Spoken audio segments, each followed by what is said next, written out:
All right, welcome to the Gnostic Warrior podcast. Thank you for tuning in, everybody. Today, I have on the show author and researcher Phillip J. How you doing today, Phillip? Excellent, Mo. Thanks for having me on. Hey, you're welcome, and it's great to have you on the show. I've been following your work for quite some time. I've seen you on many podcasts, but for the people out there that aren't familiar with your great work, can you give people a little bit of rundown on your path and what you're doing now? Sure. I got my fingers in many pies. I emerged as more of a jack of all trades because I really was going through a learning journey myself. And so I was starting to, as a independent researcher and then a contributor back to the world with information through various different forms, such as articles, presentations, my book, etc. I was learning. I was born ignorant just like everybody else, and I was indoctrinated and propagandized just like everybody else as well. I started to wake up early on in my late teens, early 20s around my synchronicity or synchromysticism and symbolism, the intimate connection I have with my environment. And when I started to calculate, I've got a very analytical sort of aspect to self. So I had to rationalize why it was, if these seemingly meaningful coincidences were real or not. And once I calculated that it was infinity to one, that it was certainly happening without a shadow of a doubt, I started to explore that and explore what magic and the occult and just the general esotericism and even exotericism of life was all about. But when I was beginning that journey, I started to also realize that I was super depressed. I had a lot of issues inside, a lot of somewhat trauma, but just poor arrangement, neurologically, subconsciously, conceptually, etc. And I had a lot of issues that I needed to go and service myself regarding.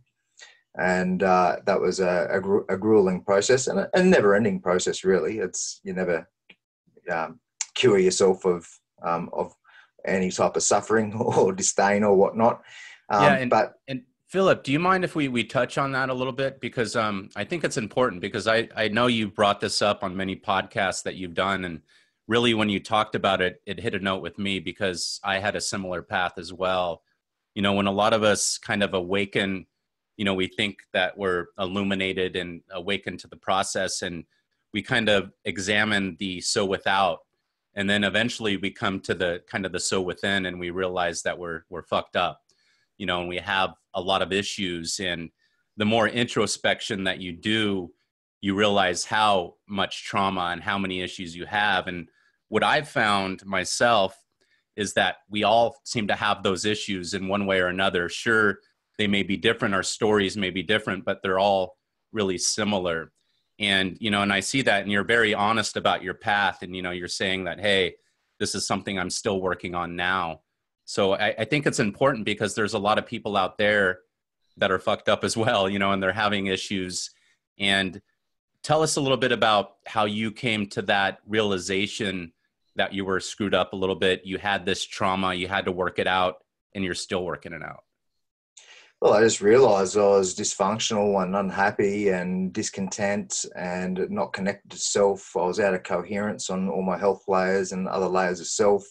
And I was just being authentic, mate. It just comes down to being honest with myself and just going, well, look, this is reality. This is your reality, mate. This is what you're experiencing, regardless of what people say in terms of, oh, it's all illusory. Look, this is a very real experience, regardless if there's more fundamental ways of describing the truth of existence. This is a very real experience. And your real experience is saying to you that you've got a lot of inner work that you need to do if you want to become more healthy, more happy, more content, more honorable, more heroic. And so in a sense, it's like the hero's journey. We go through multiple layers of the hero's journey. And I'll get to the hero's journey, the plural version later on.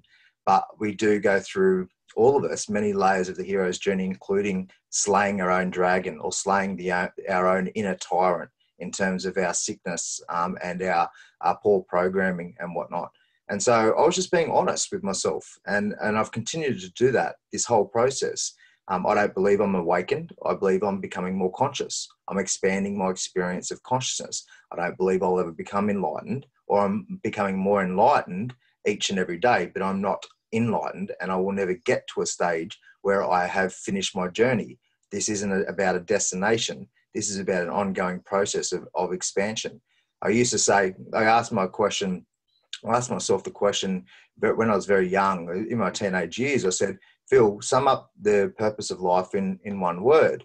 And instantly the word growth came to me. And over time that's evolved to, well, I'm expanding my consciousness. And then it was like, hang on, no, what I'm actually doing is, because consciousness is neutral, it's just consciousness. So I'm expanding my experience of consciousness. And that's how I look at what my purpose to life is, and what my destiny is all about, is continuing to align to the lessons, the learning, the expansion, on all these different layers as I continue to move forward. So it's not about waking up. It's not about I've woken up. It's about I'm continuously waking up.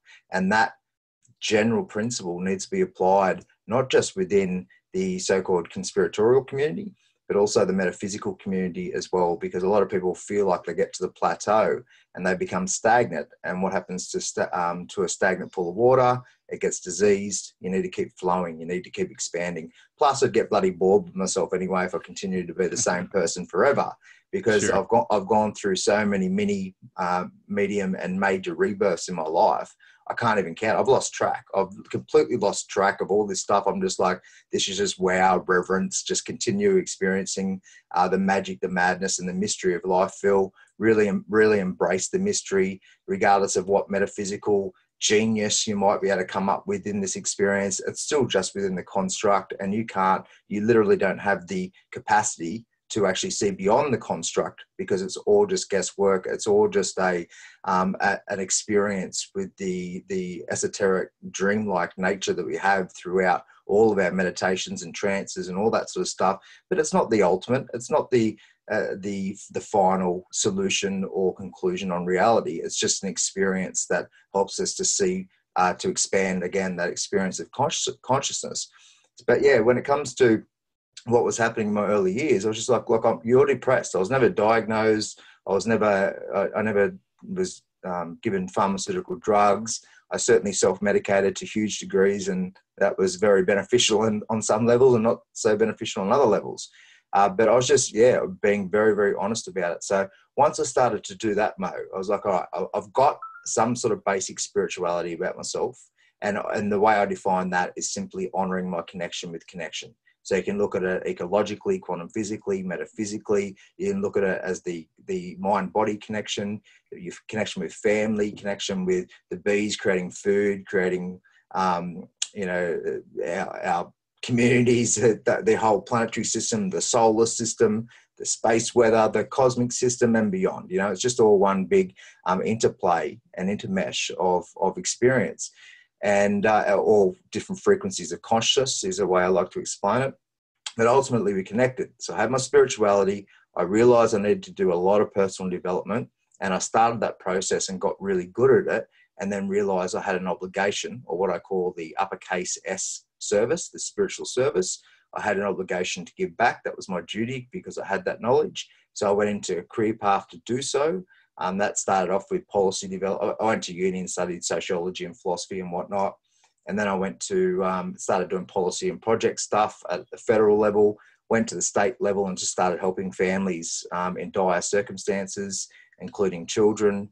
And then moved into life coaching, relationship mediation, and now hypnopsychotherapy. So I'm now a certified hypnopsychotherapist, meaning I work with both the conscious mind and do the CBT type stuff, but also do the hypnotherapy side of things, which is hacking the system to rewire it, redesign it conceptually in accordance with the desires or goals of the client. So essentially I'm creating coherence between what they want consciously, what they want with their little old ego. We've all got our little old ego that's trying to assess and create and do what it wants to do. But its job isn't to go outward into the world to create. If it wants to create, it needs to go inward. The ego needs to go into the body-brain computer system, rewire that according to its needs, make sure it aligns with its greater destiny, which is the blueprint, the energetic blueprint, or the soul, or whatever people want to call it. because that's the primary driver of our manifestation and always will be. We need to respect and honor that process if we want to become conscious at all, and that's what I refer to as the greatest secret. But that process is, once again, it's building coherence with conscious and subconscious and unconscious aspects of self. And that is the sort of niche that I've managed to develop over these years, because once again, to me, Joe, Mo, it was just, what can I do? What can I experience? How can I learn? What is being authentic to myself? And that meant dabbling in all of these areas, both metaphysical and material, to really get my head and heart around what was going on to the best of my ability in each moment, and then sharing that as well. So I've written a lot about all those three areas, which you can sum up as spirituality, self-help, and societal growth. That's great. And I love that you talk about, at the beginning of, your explanation right now, that, you'll never be enlightened. And I was just reading actually Manly P. Hall this morning, a little book from, I forget exactly what book it was. I believe it was Words to the Wise. And he was talking about that in each generation, there's really only two illuminated or enlightened sages that are alive at one time. And he said in a generation, so we're talking 100 years at a time, and, you come to that path. I've come to that realization myself. I'll never be enlightened as well. I'll never be illuminated. And, I got to keep working, but I know that I'm on that path, and I've worked on these evils and these problems that I have in my own psyche and these traumas, and I continue to work on them. And I know it's going to be an ongoing battle. So I think it's important that you say that, we're all human and that we're all on our own paths, but this is going to be an ongoing battle. What is your thoughts into past lives? Okay, that's a big question. Let me just comment quickly on what you just said, though. In terms of, I don't believe anyone ever has been enlightened. You could sit there and put 100 people who believe they know the true answers of reality, and they'll describe it as, look, my instinct or my intuition or my meditations or my out-of-body experiences or my lucid dreaming, my journeying, whatever they say, they'll say this is 100% the ultimate answer of reality. But all of them will be saying different things. So who's right and who's wrong? Are they all right? Are they all right? Are they all tapping into separate frequencies of consciousness, just like you're tapping into different colors on the electromagnetic spectrum? Probably. And that's why when it comes to, for example, the Gnostic view, I do believe that Gnosticism and the archonic nature of this reality and the demiurge and the illusory aspect and the extension and the application and implications of all that, I believe it has validity for sure, but I don't believe it's the ultimate answer. I believe that's just one frequency on the spectrum of consciousness. And so that the same can be applied to all this sort of stuff. And so that's where I've gone, because I've felt it, I've experienced it. I've gone, yeah, I get it. I understand. I can feel that matrix, or I can feel that rainbow and unicorn, lollipop, love and light stuff. I can feel all these different realities. And I'm like, and eventually I had to just step back from it all and just going, all right, well, I'm just tapping into different layers of the reality, all these meta models of reality and all these different ways of all the building blocks that make up my unique snapshot of infinite consciousness, right? Or however people want to explain that. And so that just got me more excited and more really appreciating the mystery of it all, and just going, okay, just make sure you stay objective the best you possibly can. I would say the ultimate goal would not to become enlightened, but to become enlightened in each moment.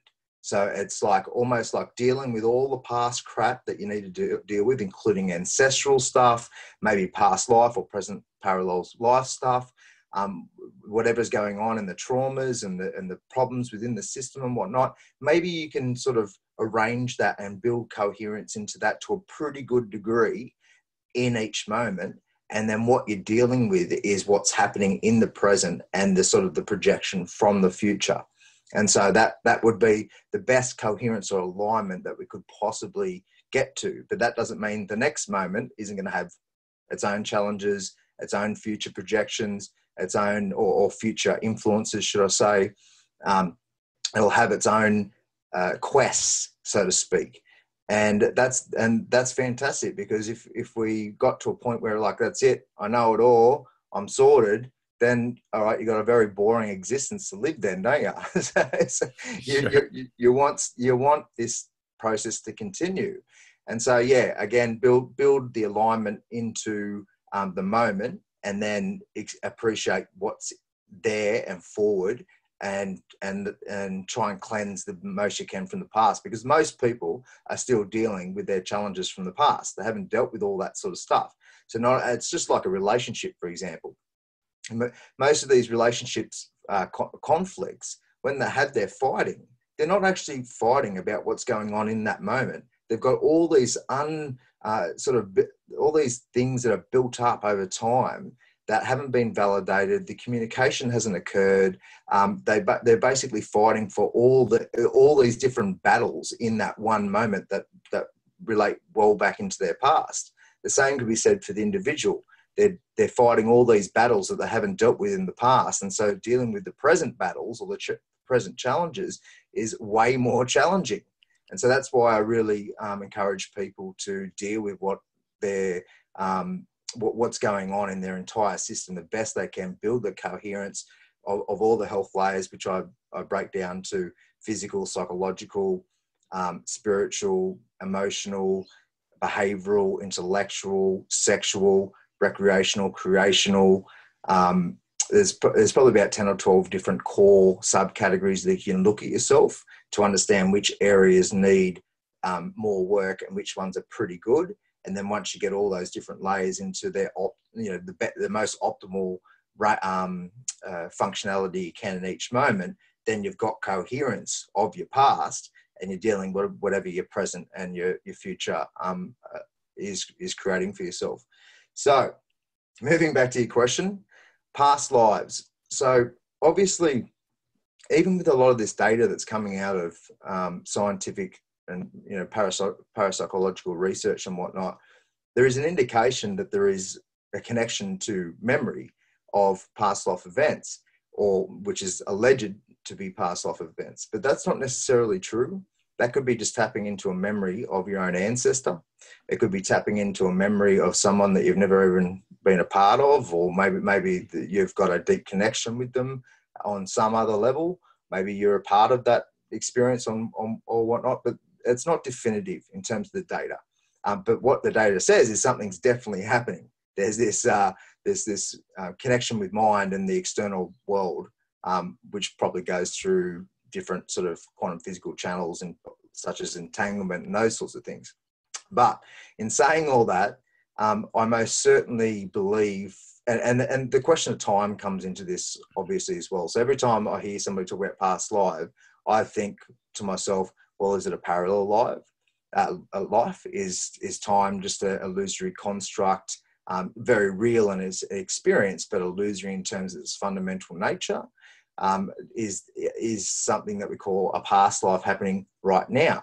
Are we living multiple infinite experiences of ourself right now, as well as all the other crystallizations of our consciousness that we've ever experienced? So it gets into a very tricky area when we start talking about it and looking at it from a linear point of view. But also, and as well as a scientific, because no one formula has been proven to work, or any of these past lives, or anybody that says they have had past lives, have been proven to be kind of a fact. And, we're just kind of theorizing, right? Just like you had said, you don't know if this is, maybe they're tapping into their DNA, possibly. And this is, they say DNA is like a computer program, and this has actually been proven. So maybe, I think Carl Jung had said, the history is in the blood. And even Bill Gates had talked about that, the blood has more computer power than the world's most powerful computer. So possibly it's through the blood and the DNA that they're accessing these. So sorry to interrupt, but I just feel that it needs to be said that it hasn't been proven how these past lives are being accessed, right? And you're theorizing these different ways, and you don't know either, right? Because I feel like I have connections to my ancestors and to various possibly past lives, but I can't say definitively, hey, I was this person or was this person. I feel connected, to my ancestors. I had a DNA test. I've researched their teachings, but I can't say. And what about yourself? Have you researched into any past lives, or, your ancestors had a DNA test or anything like that? Well, they're good questions. And funnily enough, there's a bit of irony with this because I've literally got a DNA test on my desk right now, which my partner and I are going to have a look into it and see what sort of information we might be able to draw into that. We are very deeply connected. My partner and I have been practicing esoteric introspection, and it's just general magical experience for a long, long time.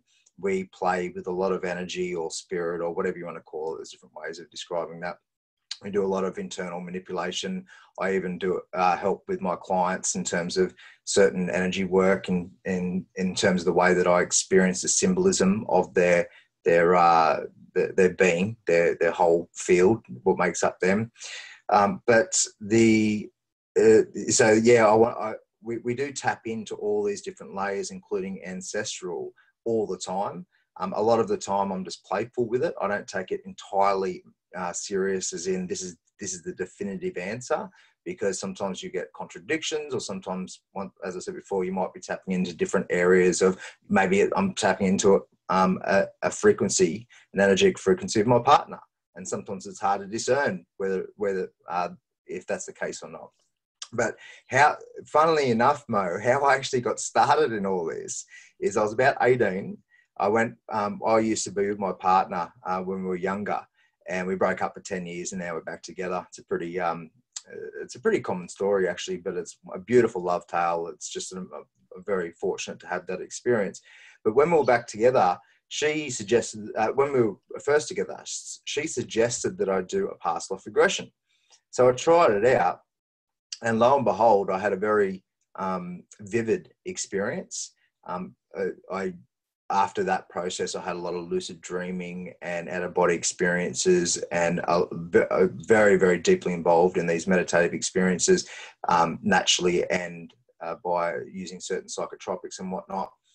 And in that experience, basically, I could have walked away with a very inflated ego, essentially. Because what the past life experience showed me was like a bit of a shock to me, but it was like, oh God, it's like when you hear people believe they're like Cleopatra, and there's all these people that believe they're, and they might very well be tapping into the frequency of Cleopatra without them individually and uniquely being that particular person, that we might be doing that. We might be all involved in these different frequencies of consciousness that have existed and in fact, if we're all intimately interconnected, that is most certainly true, that we have everything inside of us and outside of us, even though we've got more dominant frequencies or more dominant symbolism or more dominant informational packages or conceptual arrangements that can help us understand our uniqueness a bit better. But anyway, going back to that experience, I just went, look, I had this experience and I'm not sure if that's true. That could be true, it could be not true, or it could be a blend between truth and sort of my own false interpretation or whatnot.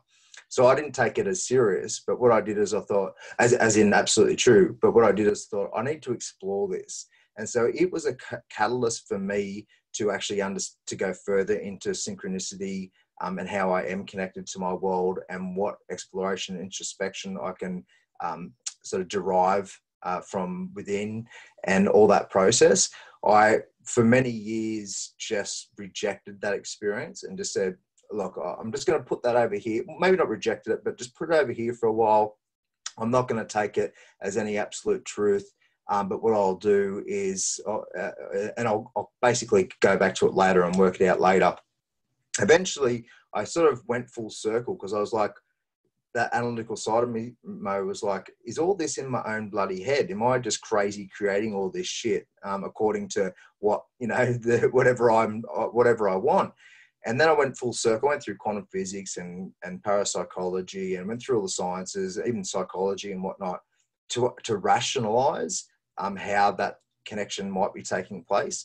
And I sort of came full circle after about 5 years of intense research and went, right, okay, it is in my own head. I am a co-creator of this experience.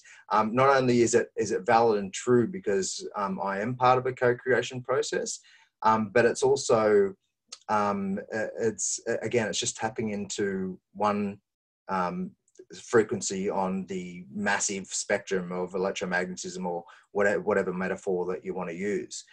And so past lives, if I was to take a guess based on all of my, experience and processing and all that sort of stuff, I would say that it's more present lives. I would look at it from that point of view. But my experience has been very, very super clear.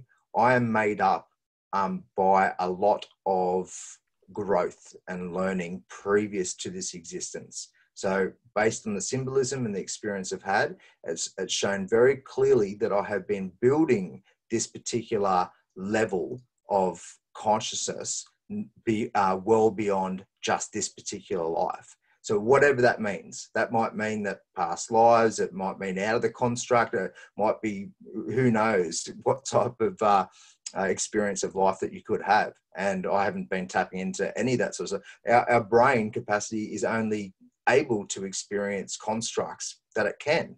So we might be having an experience of life that we can't even, with our little old egos, even really grasp in this experience.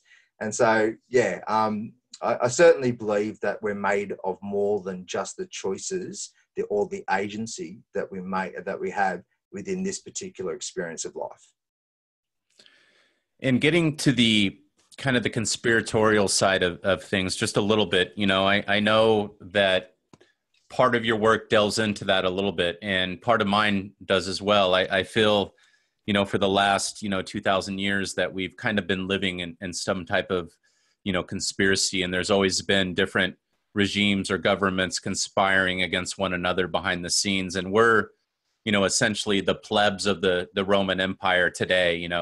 Here I am in the States, you are in Australia. And while we have different governments, there's still different kind of games being played. And, at the beginning of the podcast, you had talked about how each of our pasts and our experiences are real.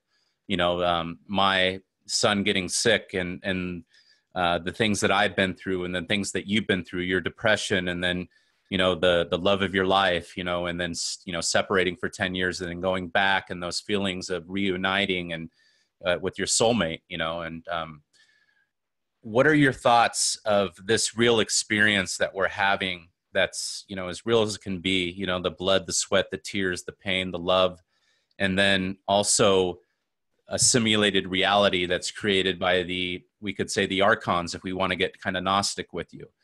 So what are your thoughts about, are we living in a simulated reality? Well, my book is called The Simulation. Did you get a chance to scan through it at all? Yes, I did. And that's part of kind of what I'm leading to. So yeah, definitely. I scanned through it thoroughly. So I'm very familiar with it. So that's why I kind of wanted to lead into this, and then we'll of course get into part of your book. So if you want to start with that, you're more than welcome. Well, what I would say is refer back to what I said earlier, is that we are, personally, I feel like I chose to be here. Now, I could be wrong. I could be completely wrong and bullshitting myself. But based on my experience and the symbolism of my experience, I have agency in terms of me having this experience. I don't feel trapped. I don't feel like I'm in a system where I've been forced to be here. Now, that's not to say that others might not be in that situation.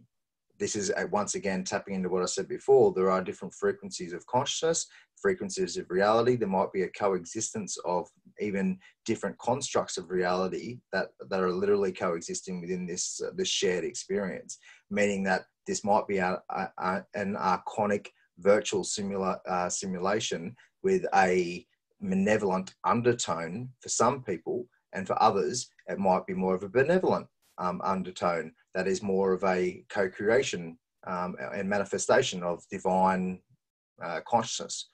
There's different ways of describing and experiencing it. Personally, though, I just fall back on the fact that this is something that, well, actually, I take the greatest step back I possibly can, and this is as far as I've got with it so far, is that this is just one big game or metaphysical game of magic, madness, and mystery. So I take it seriously and playfully at the same time.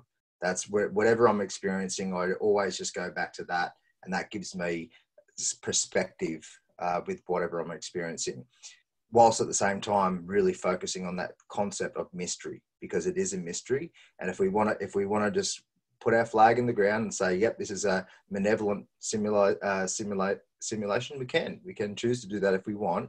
Or what I've done is I've seen that is an actual reality, but not the full holistic, that's the be all and end all reality.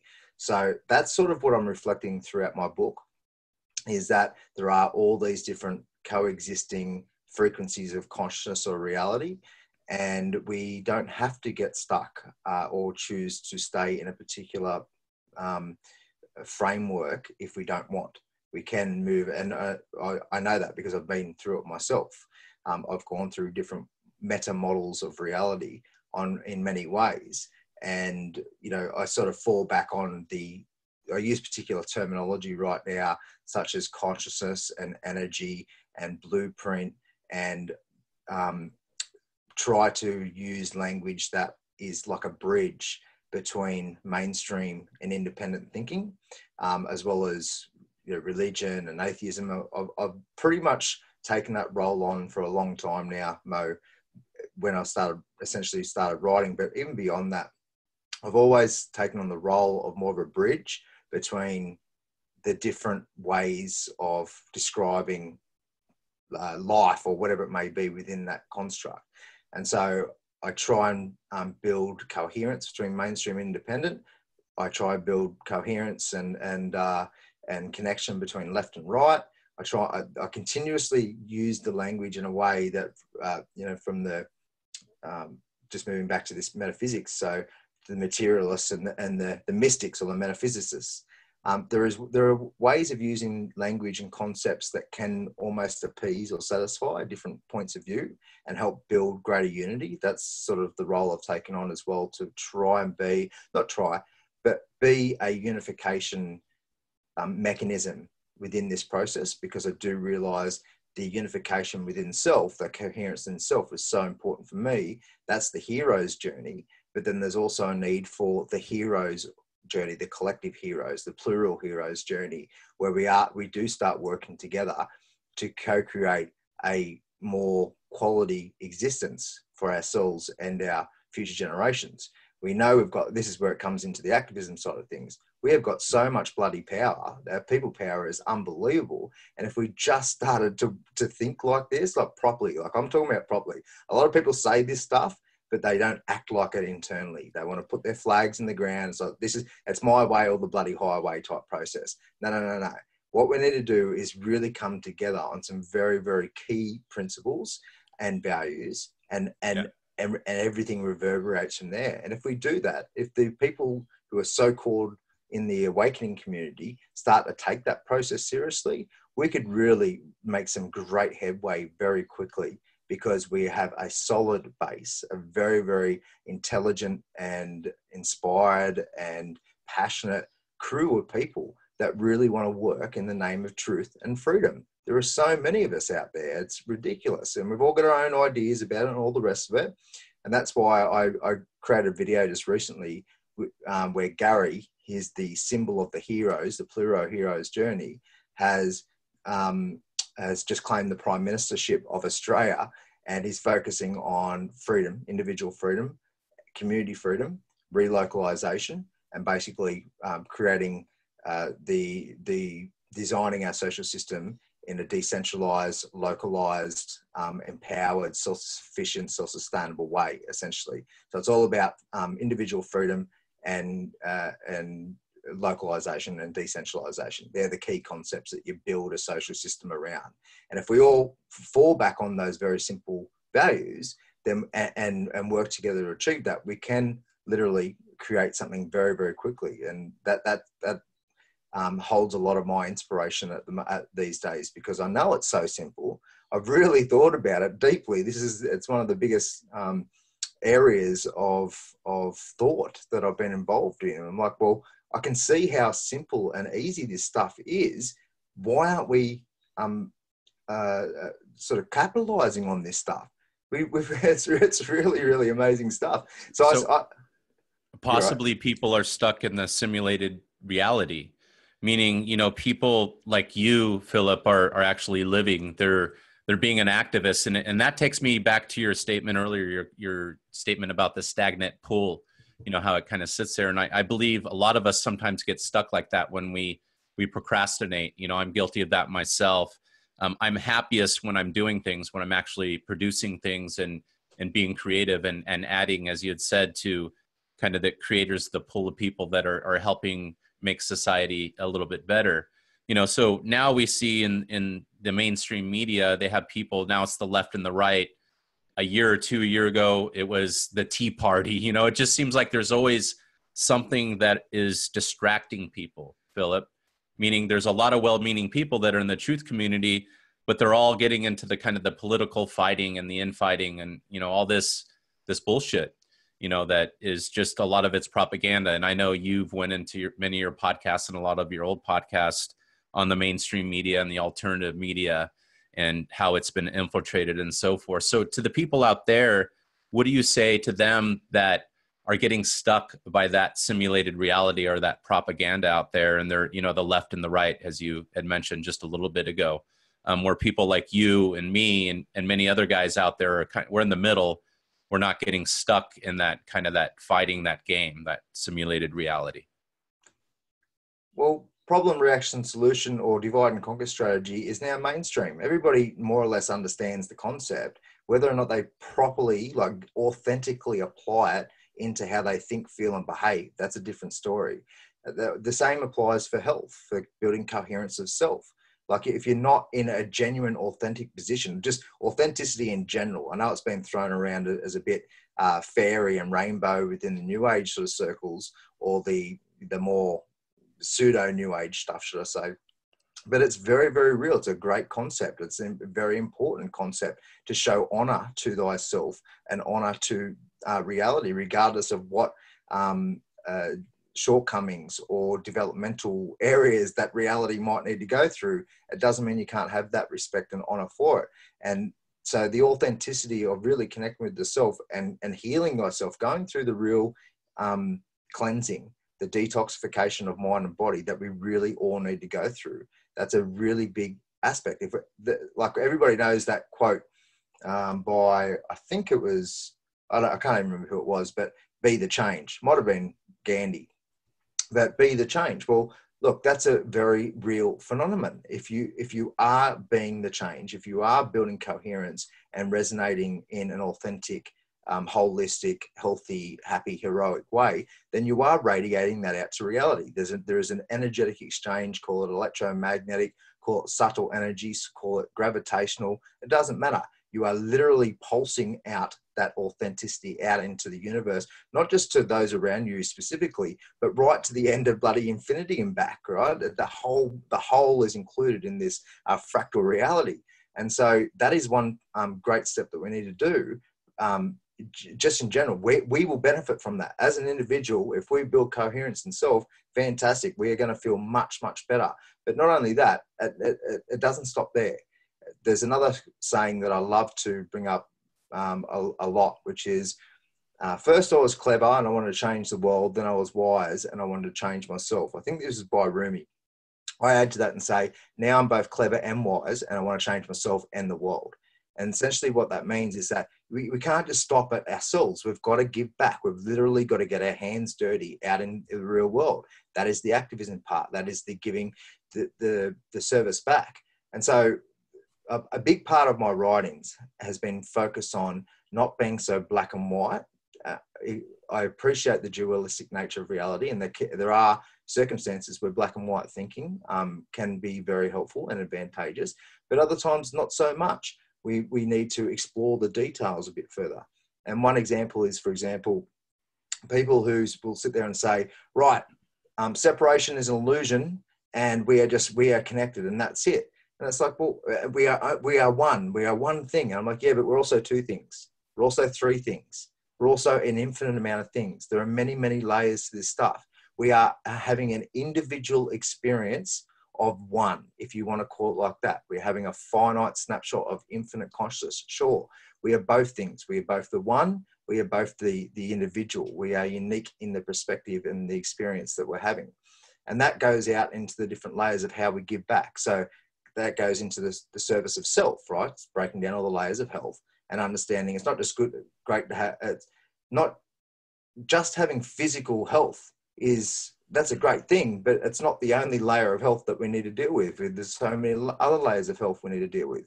How we give back to the world. It's not just about taking care of ourselves. It's also literally getting out there and giving back the best we can. So for all those people that like, and there's so many great passionate people out there that are really doing their best in terms of the way that they give back. I would just encourage them just to make sure they really connect with the core of what this all is about. And this sort of the crossroads or the fork in the road that we're at right now is very, very simple to me. This is the best way I could explain it. We either want centralization or decentralization. We either want free speech or we want censorship. We either want freedom or we want control. That's more or less what it comes down to. The free speech versus censorship is that sort of dichotomy is the tip of the iceberg. It's the most obvious manifestation of the choice that we need to make right now. Again, what's underneath the water, the base of the iceberg, is just about freedom and control, or centralization and decentralization. And so how we work that out, how that translates into how we operate as individuals and how we design our social system, well, it gets a bit busier, it gets a bit more detailed and all the rest of it.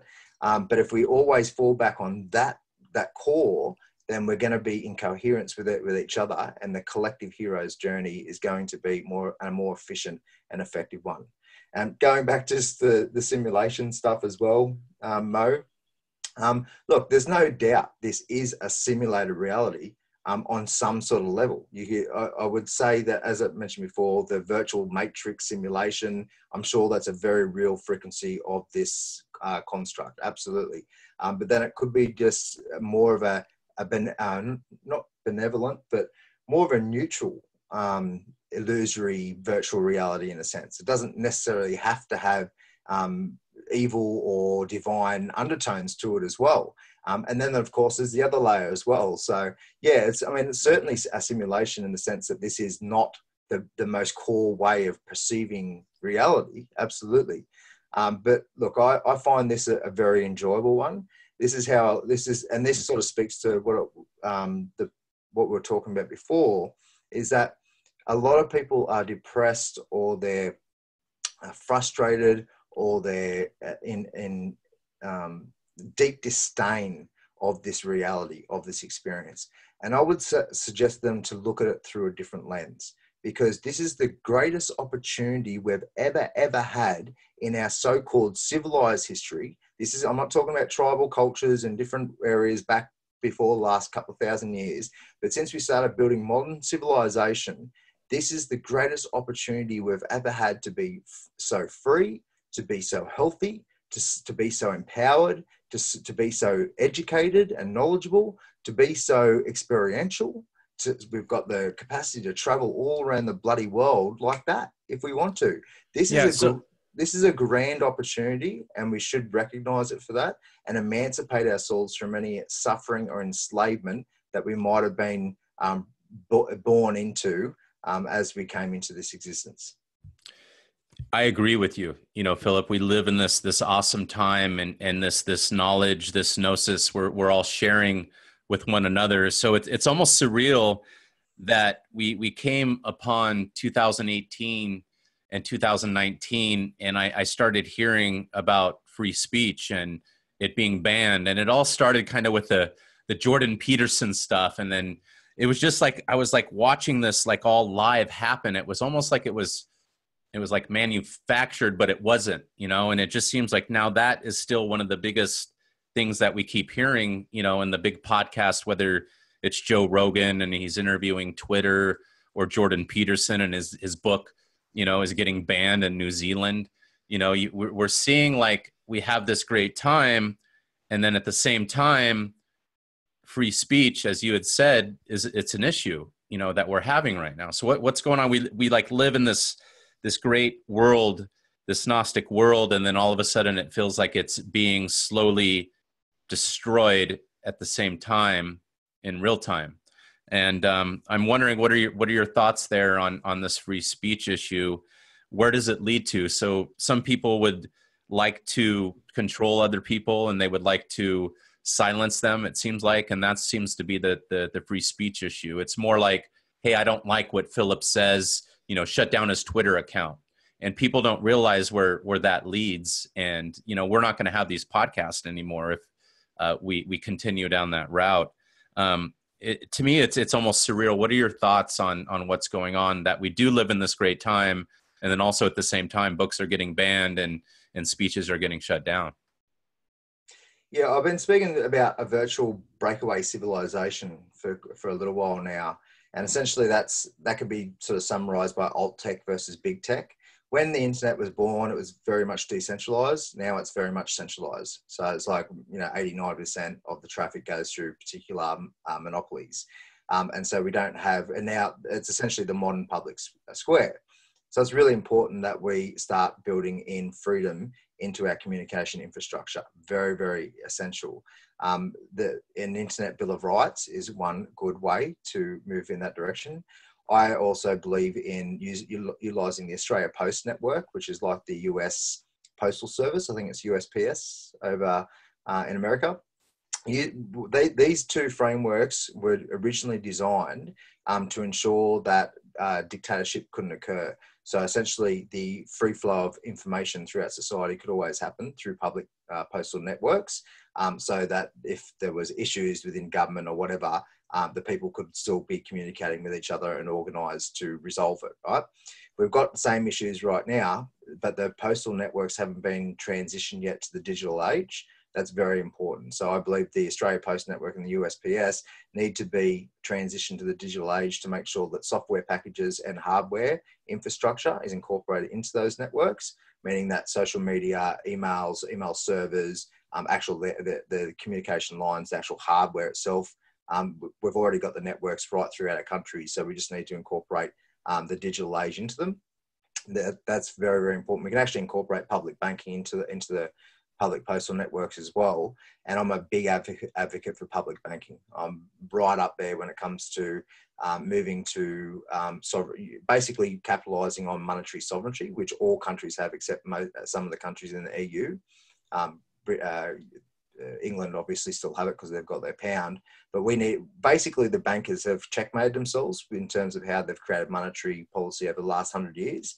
We now have monetary sovereignty or currency sovereignty. We need to capitalise on that to really build freedom and prosperity into our future in a decentralised, localised way, essentially.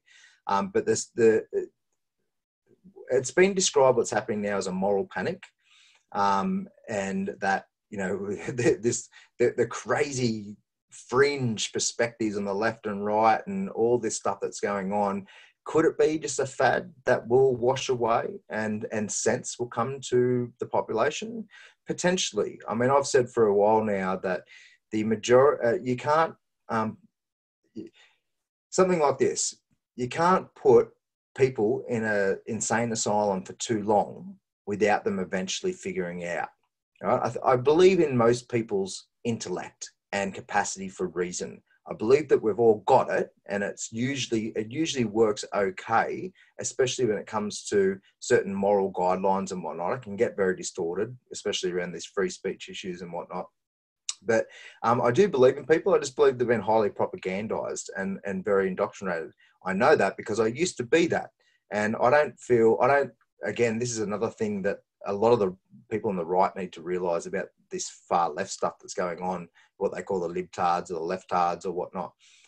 They're just highly indoctrinated. You should have compassion for them. You should have empathy for them. You shouldn't see them as the enemy because they're your teammates. They've just been brainwashed in a very bad way. And so if you use language and communication with them and start, and just in your own thoughts and your own heart, how you process that particular concept, then you will, the more of us that do that, the more of us will start help that reintegration process. So will we rise above this as a population? Sure, there's a lot of people becoming more conscious and all these levels. It's wonderful expansion of reverence and wonder and beauty and love and peace and contentment and all this stuff's going on. There's amazing, amazing stuff.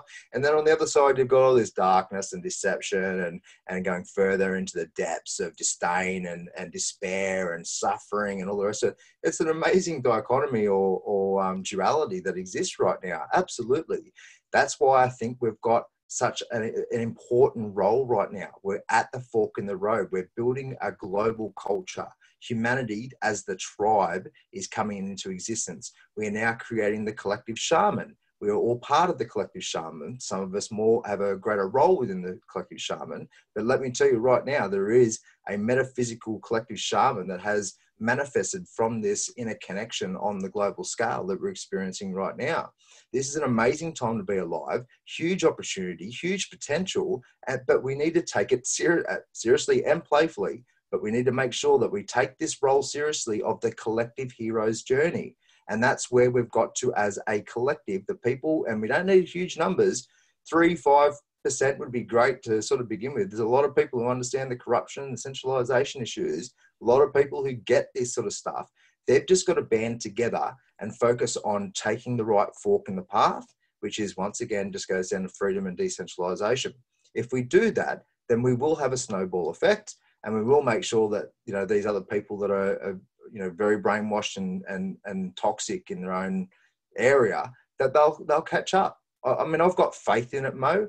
I might be immature and naive. Maybe we are going into a dystopian type transhumanism future where, I mean, we've got so much danger and risk anyway at the moment with the shift of the poles that's going on. Then we've got the susceptibility to electricity and energy being compromised and what that would have on society, the global bloody monetary system and the fragility of it, the environmental risks. I mean, who knows what meteorites is going to pop out of nowhere. We've got huge other issues is what you're dangers. saying. Exactly. And that's why I always just fall back on it, Mo, and just take the largest perspective I can and just say, mate, I've chosen to be here. This is a metaphysical game of magic, mystery, and madness, and I'll just contribute back the best I can. I'm just experiencing this for my own growth and healing and expansion, and I'll give back the best I can and just have fun at the same time. Yeah, and if you think about it, it all comes back to balance. You know, it sounds like, you know, you're not like hear no evil, see no evil, speak no evil. You're willing to kind of take a look at the issues that society's facing, and whether it be the games or it be the conspiracies, and you're saying, hey, we could have a good life inside of this world, and we can create that great world if more of us actually become activists and do it. And if you do those kind of 12 layers that you were talking about and you become in balance, each one of us, we kind of do that work that we all need to do, and we do it daily as we're doing our work, our great work, and we could confront maybe a social issue in our town, our city, our country. We could be that change, right, that you talked about earlier. And, you know, that's kind of the idea with, you know, the work that I do on Gnostic Warrior with my podcast. And I know it's the work that you're doing, you know, with your book, and then with your own podcast that you've done before, and then the many that you're doing now, is to give people some of that hope and hope to make change while you're still working on yourself, you know. And I think that's important that we do give back, you know, that that all of us do what we can, whether it be a podcast, whether it be a video, or whether it be something in our community.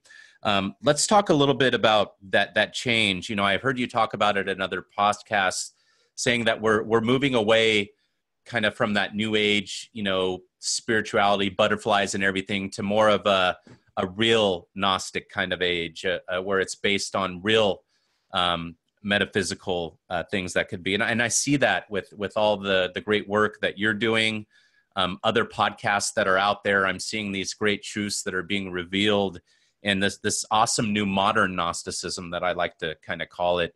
Do you see this as a possible new civilization that we're going to go into. And I want to add one more thing, is a lot of the conspiracies coming out of the Catholic Church. And I know I don't want to make this about religion, but the Catholic Church, there's billions of people tied into it, but that they're creating a secret Gnostic religion, and that's eventually going to collapse the Catholic Church. And they're actively talking about that right now. I have several articles I pulled up over the last couple of years, and they actually talk about that Eliphas Levi back in the 1700s, saying that in the Apocalypse of St. John, it's basically a Gnostic handbook, and that we're going to live in that type of civilization in the future. So you hear that coming from these people. You see the things happening in the Catholic Church. I'm witnessing people like yourself give this great gnosis, this great knowledge to the world. It's like, hey, we're not getting burned at the stake. This knowledge is being free flowed to one another. We're biohacking. We're doing all this great stuff. You're doing hypnosis. You're doing all this great work with the people, and you're not getting persecuted either. So what are your thoughts on this future civilization and the part that we all play in it? Yeah, well, it's exciting to think about. Like I think sometimes there's a lot of romanticism in many different areas, including in the more superficial New Age community. Because I don't look at the New Age community as a bad thing. I think it's more or less a great thing, and there's many different ideologies and perspectives and practices and rituals and whatnot throughout the New Age, the New Age community that's arisen over the last sort of century or so, maybe a bit more. But there is a lot of toxicity and almost dysfunction or lack of focus as well, which I've focused on a lot over the last 5 years, just helping a lot of the rainbows and unicorns sort of crew sort of use better language, and also make sure that they shine light on the dark, integrate the shadow, face the shadow, integrate the shadow, do all that other side of the equation that needs to be done, as well as in terms of the conspiratorial community. There's a lot of people who have become conscious of the depths of corruption and scamming of our social system, but they haven't taken on the metaphysical stuff to a large degree at all, if at all. They usually reject it and fall in line with the dogma of materialism, which is a very strange one when they're so conspiratorial, but they can't see how science has been hijacked, both by the dogma of materialism, but also the corporatism of it as well. And so we aren't getting the best science that we could have been getting, and it's starting to shine through now. Obviously, there's a better move philosophically within scientific circles, with some of the major spokespeople coming out and moving to a panpsychism. Even though that's still an extension of materialism, we're heading in the right direction. But ultimately, we need to, again, this comes down to the balance, doesn't it? What I talked about before in terms of just ensuring that we deal with all the layers. And so, from a spiritual community perspective, and a lot of people are just like, just focus on the positive. Let's just create it. Let's just sit the concept in our minds, and we will create it. Well, sort of, yeah, but sort of no. You need to integrate the shadow as well. We need to expose what's really going on. That is part of the evolution. You can't just pretend it's not there. The more light we shine onto it, the more exposed it gets. The more, I like that sort of common meme that's going around at the moment, where sunlight is the best disinfectant, and it's true. It's important to expose these sorts of things and make it very obvious and transparent, so that we can move forward with it. But the same goes again with the opposite side of the spectrum. It's really important that we, during that process of exposing the darkness, that we really connect with our inner divinity, whatever that means to each individual, but really connect with the beauty and the magic and the love and the mystery and all that stuff that we can really connect with on that side of things. So, but yeah, there's actually, can you just rephrase your question? Because we did get cut off for a moment there, and I've lost my track now. Yeah, no worries. Basically, that we're going into a more Gnostic civilization, a more, away from that New Age, the butterflies and unicorns, as you say, to a more real type of kind of Gnostic world that we're going to live in. And I know you were addressing right now the corrupt science, which we all see there. And I wanted to kind of interject and say that in between the corrupt science, there's a lot of gold nuggets that I found personally of truths that is just, it's unbelievable. Some of the things that I find in between the corrupt science, you know, that is out there and it's obvious. So it's weird is that you could find these truths and these Gnostic nuggets and this great knowledge and this great science amidst the corrupt stuff and the dark stuff as well. So, Yeah, well, most of the science is actually it's just poorly interpreted. Like or are they, a lot of the scientists are bought off too, right? You know, they're bought off by some, you know, big pharma or some type of organization that's in their pockets, and they'll say whatever they want to say, as a lot of people would if you pay them the right money, right? Yeah, well, there's a lot of issues there when it comes to pharmaceuticals and other monopolies and their control. That's the corporatism of science. Sure. Massive issues. And then A they lot have of a lot, control of the media as well. That's right, exactly. So we're being forced bullshit narratives essentially on many different levels. But most of the data that comes out of science is more or less okay. It's just the big problems are the interpretation of the data. So that's the dogma issue. So the data is interpreted through a materialistic lens, and the other issue is the corporatism of it. So the funding that goes into science is only designed for profit and in particular industries. And so we're just missing out on a whole ton of amazing research that we could be doing en masse right now, but because the money isn't there. And that's why in my latest video with Gary, the new Prime Minister of Australia, I made sure that I incorporated public funding for scientific endeavor and research. Really important that we have the money there to go into the real science that we need to evolve ourselves philosophically and practically as we move forward. The Gnostic civilization that you talked about, it's already happening in terms of that you know, that authenticity, that gnosis, that true experience of it. Not just the knowing, but the knowing that you don't know is very, very important through that process as well. That's the first process, right, bro? Yeah, exactly. And then we can know within the construct the best we can. You know, that's part of our job is to get connected and aligned with the truth we best we can within the construct, but still having the mystery as a deeper undercurrent throughout that entire process. But I want to remind people out there, and this isn't about Q and Trump and the coup that's allegedly going on behind the scenes within the deep state and whatnot. I don't know the truth of any of that. There's arguments both on, you know, for and against that seem pretty good, and I've just let go of that and like, let's just see how it unfolds.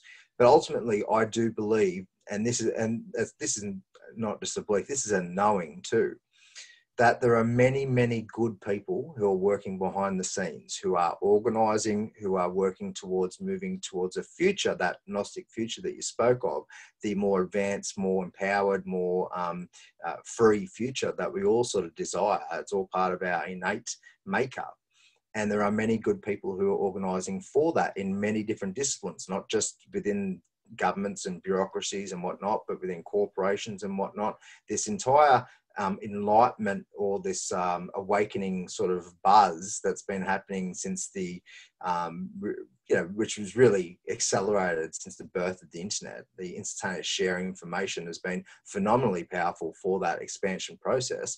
It's now been curbed a bit, and it takes a bit more due diligence and discernment and judgment by the individual to make sure they're getting access to the right information, of course. But this whole, there's a natural, you can call it an energetic or cyclic period where this is a natural process. This is part of the symbolism of the moment, that we are going through an expansion, whilst at the same time going through a shrinking. That's the darkness and the deception that we talked about before. So people are definitely going further into the depths of that stuff in some ways, maybe on a more holistic way, they're sort of going that way. All of us are either expanding or contracting in our own ways. It's not just about oh, Phil is, I could basically say, yeah, I'm more expanding than what I'm contracting. But there's ways I'm no doubt that I am contracting different frequencies of truth or layers of reality that I might not have woken up or I'm waking up about yet. And so I know that's part of the job too, is not just going, well, I'm expanding in general. What am I contracting in? What ways have I got to wake up to myself in terms of making it a focus and a priority in my life? So we're all doing that. We're all part of either the expansion or contraction of process. And we've just got to work out within ourselves what needs a bit more attention to ensure further expansion in general. But yeah, there are many, many good people. I do believe that. I worked in bureaucracies for 10 years. I know half of them are very, very ignorant to what's going on. Half are pretty good in general. They get the general flavor of it all. But most of them are good. Most of them are good people when it comes down to it, in police, in bureaucracies, even politicians. Most of them are pretty good. I mean, I know the upper echelons and all the satanic pedophilic crazy shit that goes on. I'm not denying any of that reality. However, there are, in general, mostly good people. They're just ignorant and they've just been brainwashed and indoctrinated just like the rest of us. And so that's part of our process too, to create this Gnostic civilization that you're talking about. It's not just about the right saying to the left, I understand, I empathize with you, you've been shocked, you've been lied to and deceived in these particular ways, and let me help you emancipate yourself. The left have got some great things. It's not just about the right versus left. The right really need to understand what's going on with money and banking. They've got a huge process to expand themselves there about, especially when it comes to the left and right balance and the public to private balance. Once they start to realize the importance of public infrastructure, including banking, including communication infrastructure, all the rest of it, it can be designed very, very intelligently to protect our freedoms. It's very, very important. Essentially, what people are starting to realize is that with too much private, not enough public, you get corporatism. With too much public and not enough private, you get communism. So essentially, you need a balance between those two things. So the right need to wake up on and embrace certain left ideology a bit more, as well as the left, same with the right. Essentially, the best thing they could possibly do is rise above it all and go, yep, some good things on the left, some good things on the right, the rest is rubbish, throw it out. That's it. And then essentially you're not left. Then you're essentially not left or right. Then that's the best thing that we could all possibly do for ourselves. Sure. But yeah, where was I going with that? I think I've lost my train of thought again, Mo. But Yeah, no worries. Hey, I do it all the time, and I know we're going a little bit over time. Do you have a couple more minutes? We'll finish up here. Yeah, of course. Okay, great. Yeah, the left and right paradigm, it's real interesting to me. It makes me think of kind of the left and the right side of the brain. I've done a lot of studies into that, and it seems like the people that either lean left or right seem to be either more left-brained or right-brained kind of. And I don't know if there's any theory to that. And, I have that theory of the archons kind of controlling our simulated reality to kind of test us sometimes. And as they build this Gnostic civilization, possibly it is a simulated reality testing all these people who are a little bit maybe emotionally unstable. As he had said, let's forgive some of those people because we were there too. What do you feel about them being tested maybe on their energetic levels of who they are? And it's being documented. You hear guys like Alex Jones talk about the NSA, everything's being documented, everything's being watched here, in the States. I know you have similar agencies in Australia and different countries. What if people are being tested to who they are and there is a breakaway civilization, or they're just being profiled and tested with this propaganda? Do you believe that this could be a possibility?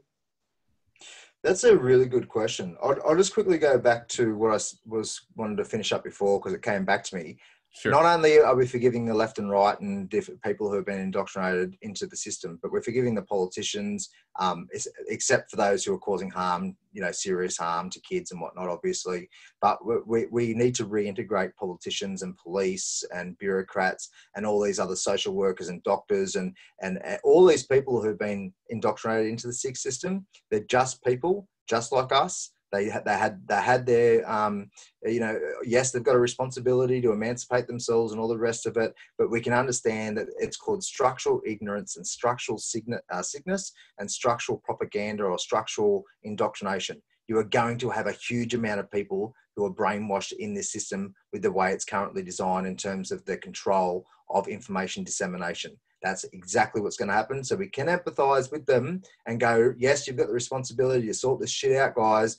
But at the time being, what I'm going to do is I'm going to help you. I'm not going to hate on you. I'm not going to see you as the enemy. What I'm going to do is I'm going to help integrate the more of the people the best we can, because we need each other to actually move in the right direction, in terms of what I was saying before. Now, when it comes to are we being tested? I have thought about that. I haven't even, that's funny. I've never even heard that as a narrative in the independent media or whatnot. So it's just something that I've been playing with it within myself in terms of, well, look, obviously everything is a test, right? We are, the experience of this experience is about the challenge of expansion. We are constantly exposed to challenges and lessons to be learned. That is the point of evolution. That is what we're going through. If you look back through our entire life, we've been testing ourselves the entire time. Now, does that symbolically go out, or even reality, practically go out into, I don't know, the from, well, not just a spiritual level, but also a material level, or not just a metaphysical level, but are there actual people in our society right now who are testing and basically exposing those who are prepared to stand up for the new birth of the civilization, which can be done on a couple of key levels. It could be, I wanted to mention this part as well, Mo. I know I'm all over the shop right now, but this is a really important thing I wanted to bring up before, is that you would have seen where they vibrate particular particles or water using sound, and it takes a particular geometric structure. You've seen that before? Yes, and then there's a certain point where there's like a critical tipping point, and it completely shifts its shape, its geometric shape completely, right? So that could be an evolution of our consciousness. And people might refer that as like an ascension process or whatnot. That doesn't necessarily mean that there's going to be a huge difference in our experience of 3D reality. It just might mean that in terms of the shift in the collective consciousness, the unconscious, even the cosmic consciousness, or maybe just the planetary consciousness, all these different levels of it. It might be just a dramatic shift of shape in that sense. And the actual experience itself is more or less the same. It's just that people are more, aligned to, they're more coherent in self and more authentic and all those sorts of things.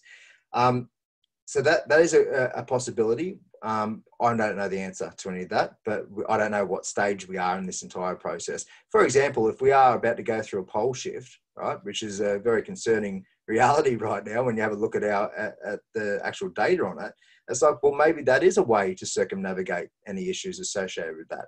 So there's so much happening on a metaphysical level, it's very hard to really get your head around it all and have any very clear knowing about where we're going to go with it. But in terms of the test, yeah, look, that's just natural to my experience in general. And I assume it reverberates through all these different layers, not just from an archonic perspective, but also like my own ancestral energy or input, as well as what people might call spirit guides, or what Gordon White might call your X-Men team. There's all these different layers, the symbols of the psyche, which have their own agency, but are also part of you, that are pushing us in the right direction. The way I'll sort of sum this up, Mo, is for many, many years, I was fighting against my natural evolution in particular ways until I became aware of the fact that I was doing it. And over that time, I realized, hang on, what I'm doing. And this goes back to what I was talking about earlier with the energetic blueprint or the soul.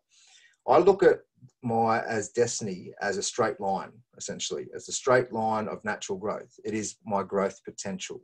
But I've got something called agency. some people like to call it free choice. Who knows how independent it really is with all these influences of the future, the past, the present, etc. But we certainly have agency, which means we can influence the way that we go, the direction we head in. So this agency, the little old ego, can choose to live that destiny, that path, efficiently and effectively, or not.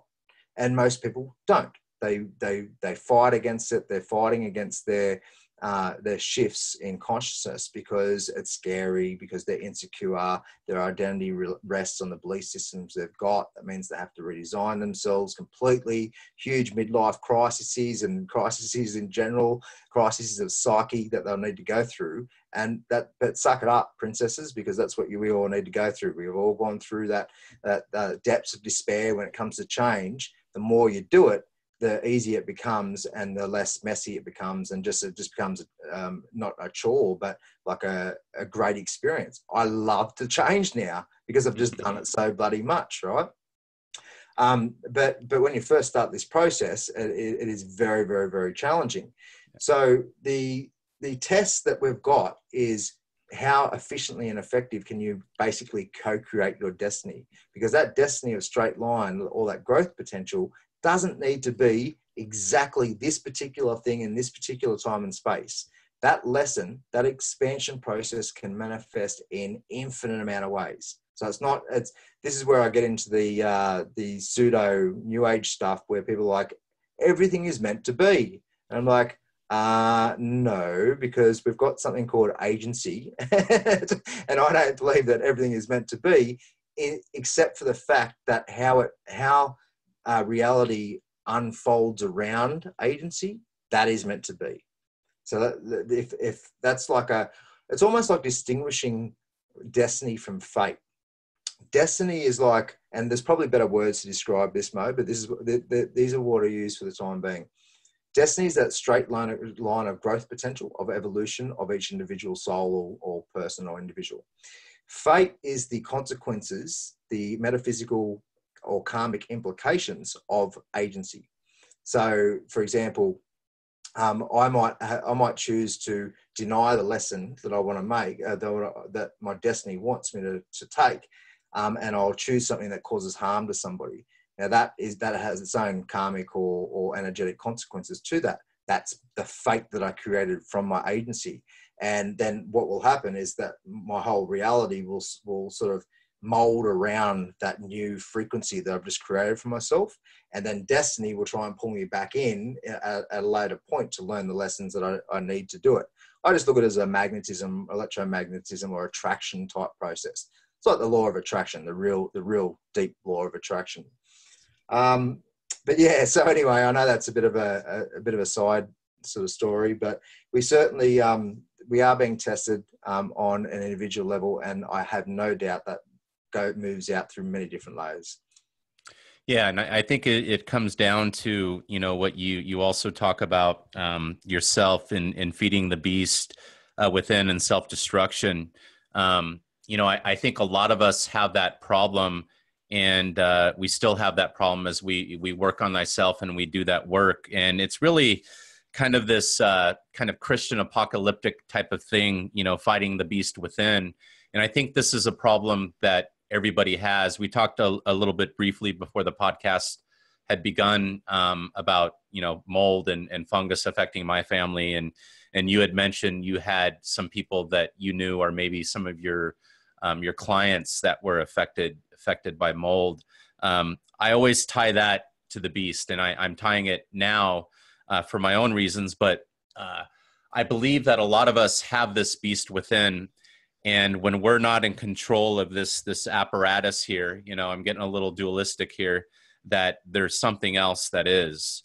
And can you touch a little bit about what that beast is within for you, and what it means to defeat it? And if you don't, it leads to self-destruction. Again, I got this from a podcast you did, I think it's been about a year ago. You did it with a guy there in Australia. He's pretty big. Jade, comedian guy. Josh Wade. Yeah, Josh Wade. I'm sorry. But yeah, really great podcast you did with him. I recommend that everybody listen to it. you had traveled to his studio to do it for the day. But I really loved what you brought out with him. But you had mentioned that in the podcast, and it really stuck out to me. I listened to a bunch of your podcasts, but feeding the beast within and self-destruction. Can you talk a little bit about that before we go today, and what that means to you? So everything has agency. Everything has creative. This is a life abundant reality. It's a beautiful amalgamation of all different types of life form, all different layers of self-awareness. Some things might have more self-awareness than others. Some things like ourselves might have awareness of being self-aware. Different layers within the energetic construct, both metaphysical, more material, non-physical, physical, etc. That means that just like in the physical reality, if we want to just look at it through that lens, there's things called parasites. And those parasites, like viruses or bacteria or whatever it may be, they aren't necessarily evil. They just need certain conditions to survive and thrive. Now, do they have a malevolent undercurrent metaphysically? Well, maybe not, right? Let's just look at it as these things have just got their own life, their own agency, and they need certain conditions to thrive.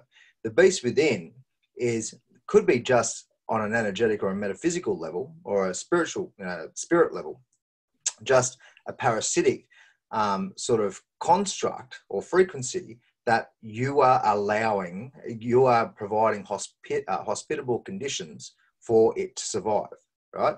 So it might be just a matter of taking care of thyself to remove the beast from within.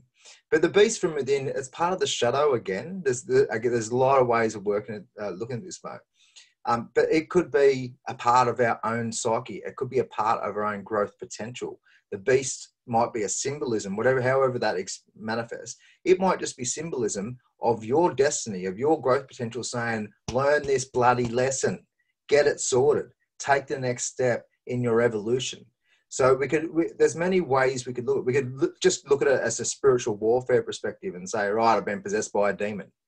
There's many different ways. It could be an alien, multidimensional reptilian that's taken over a particular frequency within my arrangement of frequencies. There's many ways to describe it. Personally, I just fall back on, look, if I'm providing hospitable conditions for parasitic type entities or agencies or life forms, then I need to sort that out. That's my responsibility, regardless of whether or not it's more external or more internal, whether it's more psyche or more part of the interplay of life in this reality. Does that make sense? Yeah, it makes perfect sense. It makes perfect sense. And let's talk a little bit about your book. Where can people find it? And tell us a little bit about what inspired you to write it. Well, that book was something that I put together in about 3 weeks. It was a very, very quick download or upload or whatever. People have those experiences where they feel like this information just flying from somewhere. And I just sat down, I wrote it. And then it took me a couple of months to edit it and whatnot. And then I just put it out into the ether. What inspired me to write it is because I was getting to a point where I was starting to have a culmination of my own learning. All of that jack of all trades stuff I spoke about earlier, it was starting to crystallize into a pretty clear coherence in my consciousness. So I thought, that's a really, it's a good time to reflect that through a book. Essentially, it's just a snapshot of what it means to be human at the start of the 21st century, a tale of love, lust, and life, represented by the symbol of Gary, which means there's a lot of symbolism and magic and spells that I've encoded right through that book. If you've got an eye for it, you'll see it. There's also stuff in there that I didn't even realize I put in there. Once again, it was just a natural flow. I've looked back at it at times and just gone, oh shit, I didn't even realize I encoded that in there. Well done.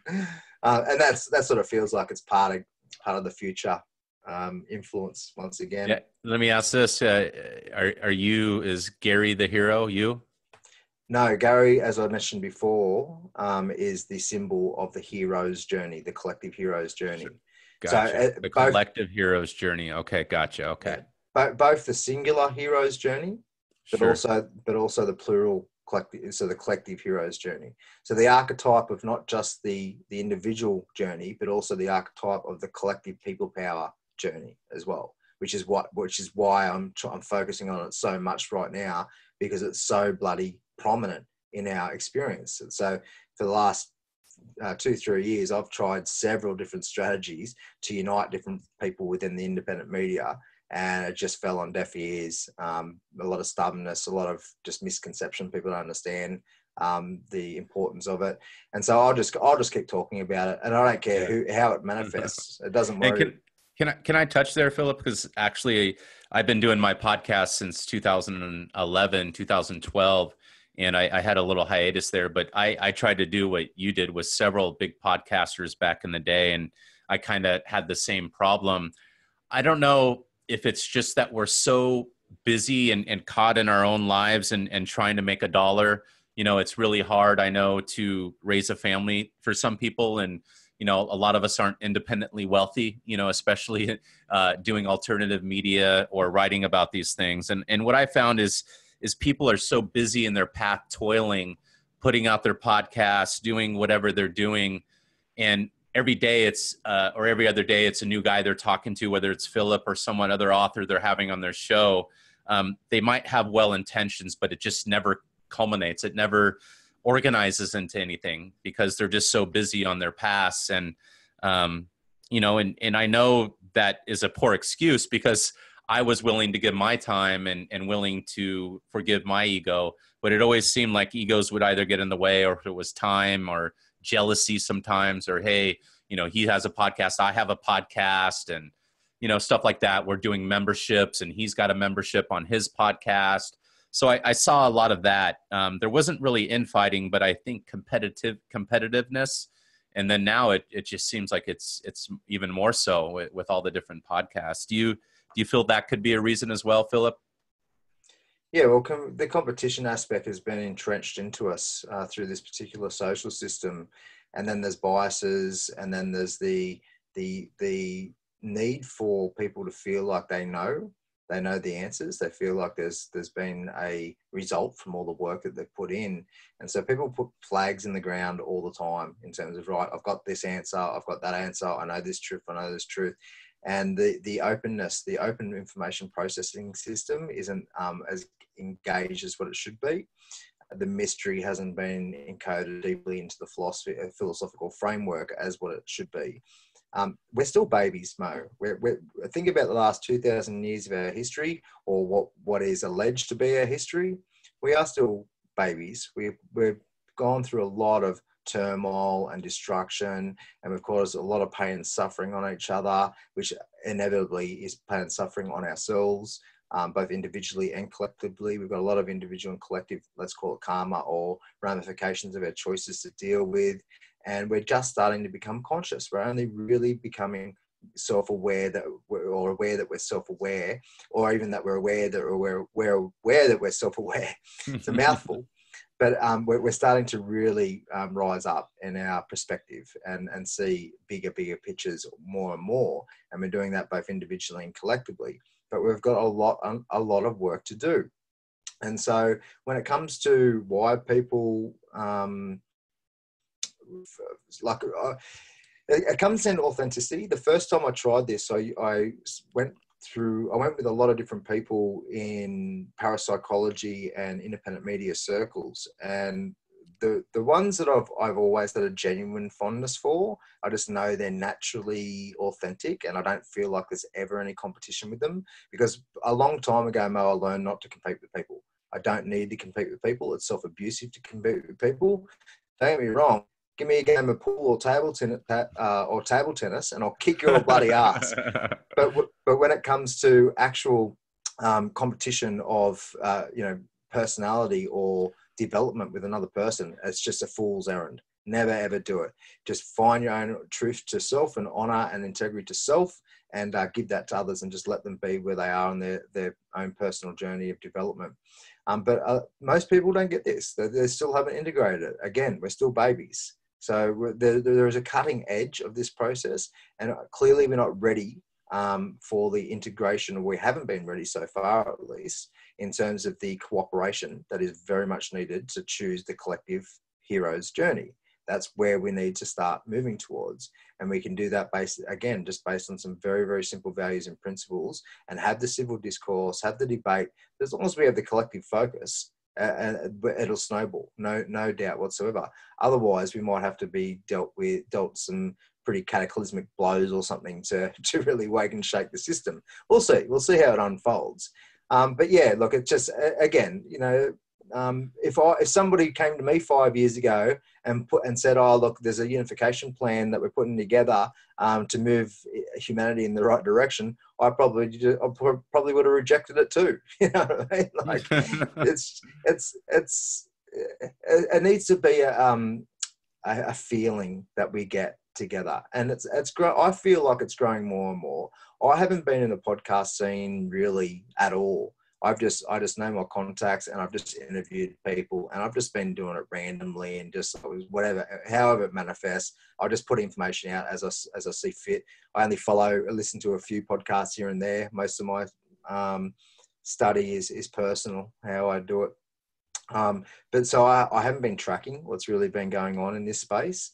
So I don't know how competitive it is. And I guess it is getting more competitive the more that the control system comes down on information being shared throughout the internet.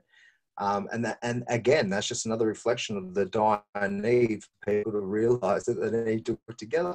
That the issue with working together is that people either need to, realize they're wrong about stuff and expand their knowledge and their way that they believe to be, that we need to actually take our incremental steps forward. And B, just agree to disagree. Like, it's not hard. There's a lot of peripheral shit that we don't need to sit here and fight about anyway. So just leave that to the side. Let's just debate what we need to do as the incremental steps. And that's why I've been exposing the anarchists and the resource-based economists and all these people who have these ideal romanticism about how we move forward, but have no actual realistic plan to put into place right here, right now. Because we can say all we want, or don't vote, or let's all remove our money from the banks, or let's create a new system and make the old one obsolete, or let's force a voluntary society. Let's do all these things that would work en masse, but aren't going to work in any shape or form when it comes to the short-term process, which is why I created Gary is the lead character in my book, The Simulation, but I also made him the lead character or symbol in the video I just made, which is called Meet Gary, the new Prime Minister of Australia. He's not me. I'm part of him, just like everybody else is. But basically, he has amalgamated all of the solutions that we've already got at our disposal right now. We could literally move in the right direction we need to move in right now if we focus on those core values and how we implement that in terms of localization, decentralization, and celebration of freedom, essentially. And so that is the best solution we've got in terms of a realistic set of steps to move into these new ideal sort of states of social system design, such as maybe, I'm not an anarchist, I'm more of a minarchist, if anything. I do not see the logic whatsoever in moving managerial systems right now, especially when we've got these huge cultural clashes. We've got serious weaponry all over the world. It is a very, very dangerous move to remove governments at this point. What we need to do is infiltrate governments. We need to infiltrate the social system as well as build things on the outside. Absolutely. Let's build, a new resource-based economy or local currency or whatever people want to do, voluntary society, go for it. But we need to infiltrate the social system as it stands, because that's where the people are. That's where the masses are. It's just like saying, oh, let's just go to alt tech. No. If we just go to alt tech and move away from big tech completely, then we're leaving all these people behind, and we will have a breakaway civilization virtually and almost practically as well. We need to make sure we're still getting that information out into where the majority of people are. Just as the same as the social system, we need to be realistic and logical about it. We need to infiltrate that system, not like remove all the good people from it, because if we remove all the good people from it, what's going to happen? It's going to get even more toxic, more dangerous, more problematic for how we move forward into our future. So we've got to take again, this comes back to taking the different approaches, Mo. We have to work with all the layers. whilst it's important to build new systems and really focus on the ideal, we need to be realistic at the same time and actually focus on what we've got within our system and infiltrate that to the best of our ability. And that basically sums up the simulation, because the simulation is more of a, again, it's a cheeky little snapshot of where we are right now. It shows the metaphysical aspects, but also the material ones as well. And it shows that it's almost like a parody of where we are, because we are still a baby civilization. We're not advanced by any stretch of the imagination. Even, individuals who believe they've expanded themselves metaphysically and material, we're still babies.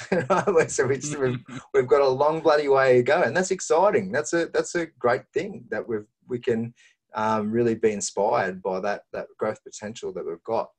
But ultimately, it is a bit of a parody in the sense that, look, we could change it right now. It reflects this conversation right now, in terms of we could move in the right direction if we so choose. We just haven't chosen it yet. And so that's what I would suggest to people, podcasters and people in the independent media in general, is to have this particular flavor. It's not about me and what I've said about Gary. What it's about is helping people to rise above the us versus them mentality. It's about integration. It's about helping people to understand, to sort of be empathetic towards the indoctrination that people have been going through, left, right, mainstream, independent, all this stuff, the language that we use, the communication that we use to start building people power, and the way that we start honoring ourselves on all those layers, but also honoring people in general, and think and feel and behave that way. It's not just about pretending. It's not just about saying, oh, look, I'm authentic, but on the inside, how people are kind to people on the outside, but on the inside, they're jealous and resentful, and they're sitting there with their whatever self-destructive, self-abusive thought processes they're going through. This is this is a reality. This is a being. This has to be, you have to be it, and then express that in terms of the way that you operationalize whatever media platform or whatever else you're doing. And the more of us do that, we can redesign this. There are the steps there. We've got all the solutions. We've got huge potential, Mo, huge potential. And that's what I see through my process. I'm just like, I see the potential there.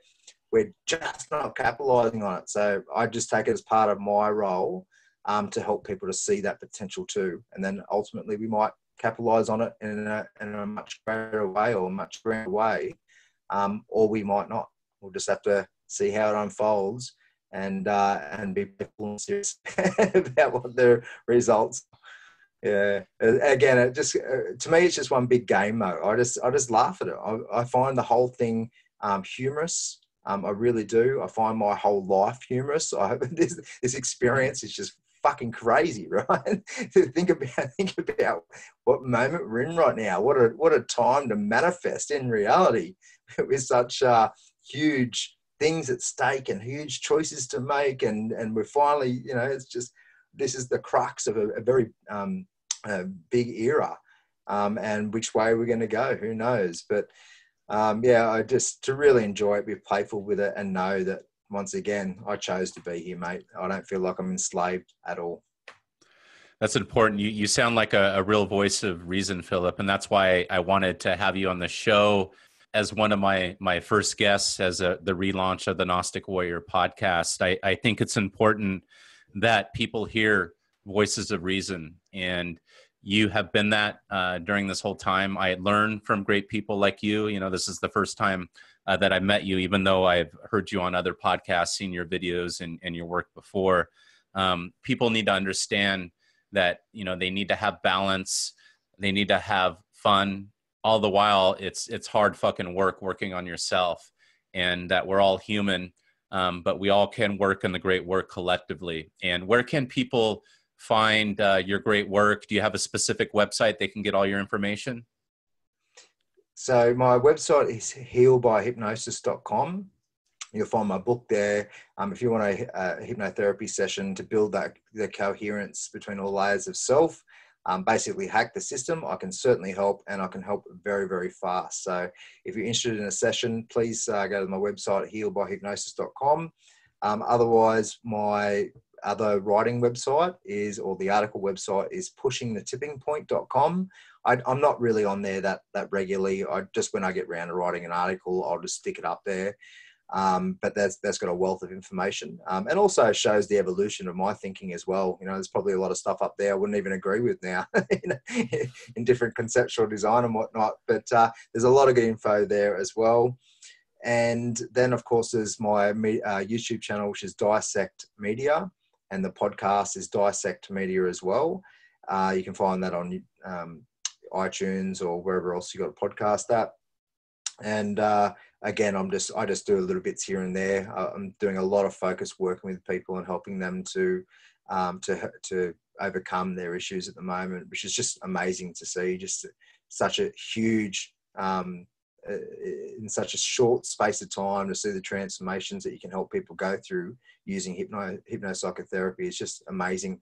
And I look forward to being the go-to therapy one day, because the clinical research is just so super clear in terms of how powerful and effective it is. But other than that, my Facebook is Phillip J Watt, where I'll be putting up my thoughts and more or less challenging. I find myself challenging even not just the mainstream ideas, but a lot of what's going on in the independent area as well. And so I can be very provocative, but I promise I do it nicely and with compassion. Awesome. Phillip, it's been a pleasure having you on the Gnostic Warrior. Maybe we could do another podcast in the future, in the next few months, on hypnosis and the work you're doing there. I'm really interested in that, and I know a lot of the listeners would as well. So maybe we could reach out in 3 to 4 months. Would that be cool? Absolutely. It is so simple. But it gets a bit complicated with this application, but it is just, it really is such a simple process. So I'd certainly love to elaborate on that for you and your audience. Awesome. And I'll be sure to make the links to your website on my website, gnosticwarrior.com. Thank you again, bro. Take care, and we'll talk in the future. My pleasure. Thanks for having me on, Mo. All right. You're welcome. Thanks.